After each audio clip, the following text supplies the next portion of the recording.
कभी ऐसा होता है ना कि किसी फिल्म का ट्रेलर देखकर लगता है अरे यार ये तो पक्का फ्लॉप होगी, और फिर वही फिल्म बॉक्स ऑफिस पर धमाल मचा देती है। आज हम बात करेंगे भूत बंगला के इसी कमाल के किस्से की और समझेंगे कि कैसे इसकी जबरदस्त कामयाबी ने सबको चौंका दिया। तो असली सवाल यही है ना? आखिर एक ऐसी फिल्म जिसके टीजर और ट्रेलर को देखकर किसी को कोई खास उम्मीद नहीं थी, वो थिएटर्स में आग कैसे लगा रही है? चलिए इस मजेदार पहेली को सुलझाते हैं। तो सबसे पहले बात करते हैं उस कमाल के कॉन्ट्रास्ट की।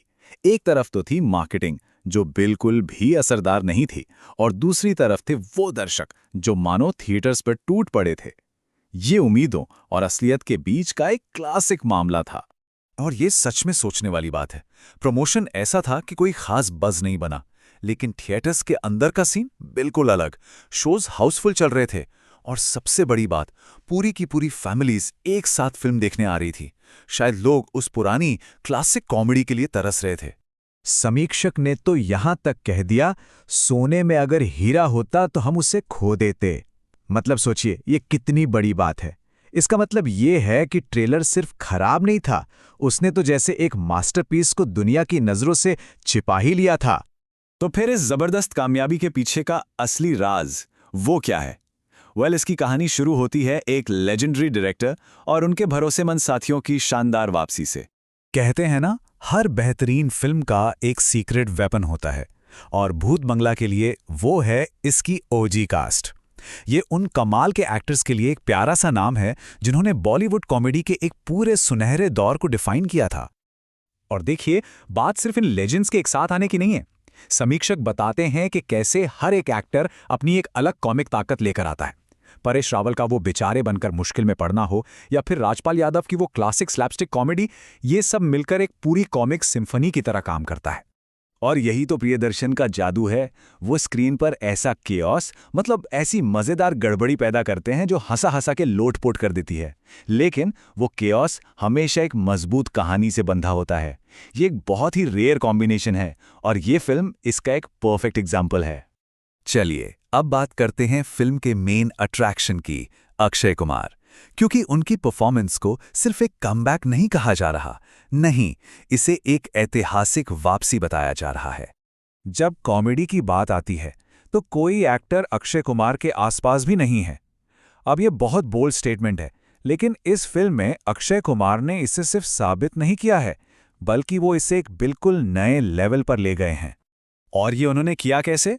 सिर्फ मजेदार डायलॉग बोलकर नहीं, उन्होंने बहुत ही इंटेंस हॉरर सीन्स के बीच में कॉमेडी का ऐसा तड़का लगाया है जो अपने आप में जीनियस है।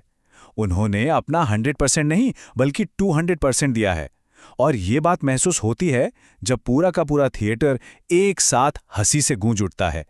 समीक्षक के लिए ये सिर्फ एक बेहतरीन परफॉर्मेंस नहीं है, ये एक तरह से करियर का बदलाव है। ये अक्षय कुमार का अपनी पिछली फ्लॉप फिल्मों का हिसाब बराबर करने जैसा है। वो ये साबित कर रहे हैं कि कॉमेडी का किंग आज भी अपनी गद्दी पर बैठा है। लेकिन कोई भी फिल्म परफेक्ट तो नहीं होती है ना?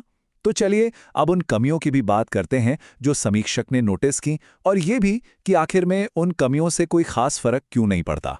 हाँ, फिल्म में कुछ टेक्निकल कमियां हैं, कहीं कहीं एडिटिंग या डबिंग की गलतियां दिख जाती हैं, और वीएफएक्स भी शायद हमेशा टॉप क्लास नहीं है। लेकिन असली बात यह है कि जब आप इतनी जोर से हंस रहे होते हो तो इन छोटी मोटी चीजों पर ध्यान देने का मौका ही नहीं मिलता।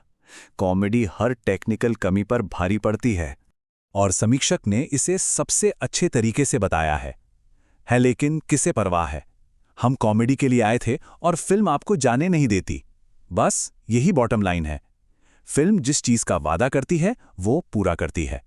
तो इन सब बातों के बाद आखिरी फैसला क्या निकलता है, और यह फिल्म आज के बॉलीवुड के बारे में हमें क्या बताती है?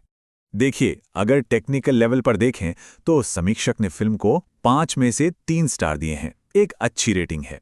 लेकिन जैसे ही बात कास्ट की परफॉर्मेंस पर आती है, कहानी बिल्कुल बदल जाती है।